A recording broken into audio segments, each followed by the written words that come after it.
हमारा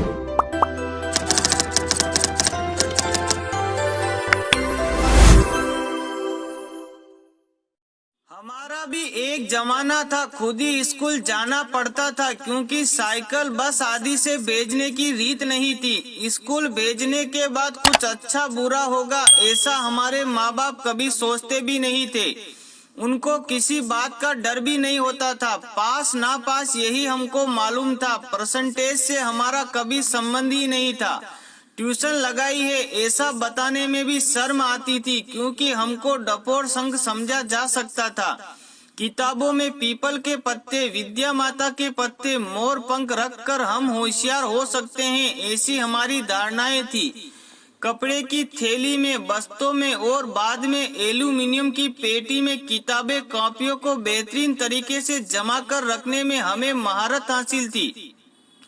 हर साल जब नई क्लास में बस्ता जमाते थे उसके पहले किताबें कॉपी पर ऊपर रद्दी पेपर की जिद चढ़ाते थे और ये काम एक वार्षिक उत्सव या त्योहार की तरह होता था।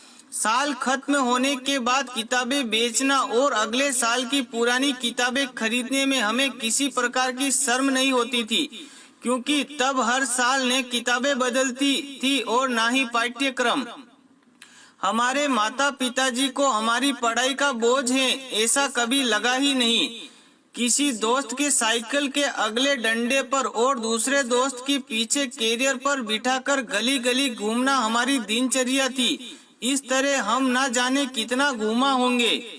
स्कूल में सर के हाथ से मार खाना, पैर के अंगूठे पकड़कर खड़े रहना और कान लाल होने तक मरोड़े जाते वक्त हमारा ईगो कभी आड़े नहीं आता था। सही बोले तो ईगो का क्या मतलब होता है ये हमें मालूम ही नहीं था। घर और स्कूल में मार खाना भी हमारे दैनिक जीवन की एक सामान्य प्रक्रिया थी। मारने वाला और मार खाने वाला दोनों ही खुश रहते थे। मार खाने वाला इसलिए क्योंकि कल से आज कम पीटे हैं और मारने वाला इसलिए कि आज फिर हाथ धो लिए। बिना चप्पल जूतों के और किसी भी गेंद के साथ लकड़ी की पट्टियों से कहीं पर भी नंगे पैर क्रिकेट खेलने में क्या सुख था वे हमको ही पता था। हमने पॉकेट मनी कभी भी मांगी ही नहीं और पिताजी ने भी दी नहीं, इसलिए हमारी आवश्यकता भी छोटी छोटी सी थी। साल में कभी कभार एक आध बार सेव, मिक्सर, मुरमुरे, बेल खा लिया तो बहुत होता था। उसमें भी हमें बहुत खुश हो लेते थे। छोटी मोटी जरूरतें तो घर में ही कोई भी पूरी कर लेता था क्योंकि परिवार संयुक्त होते थे।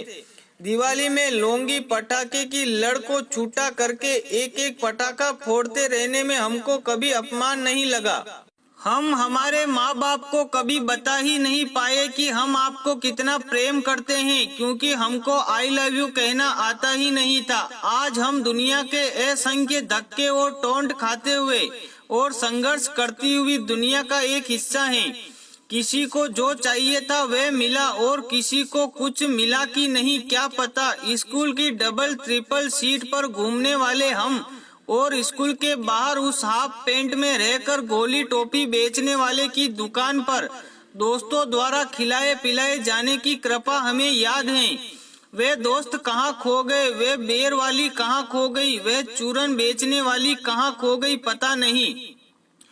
हम दुनिया में कहीं भी रहें पर यह सत्य है कि हम वास्तविक दुनिया में बड़े हुए हैं। हमारा वास्तविकता से सामना वास्तव में ही हुआ है। कपड़ों में सिलवटें ना पड़ने देना और रिश्तों में औपचारिकता का पालन करना हमें जमा ही नहीं।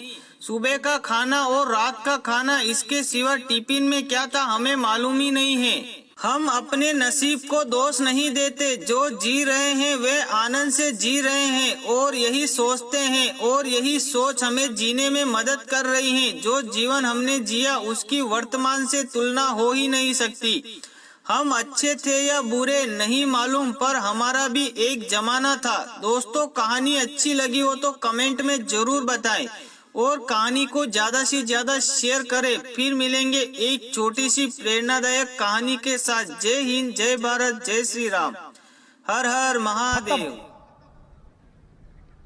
Bye bye, tata, goodbye, गया।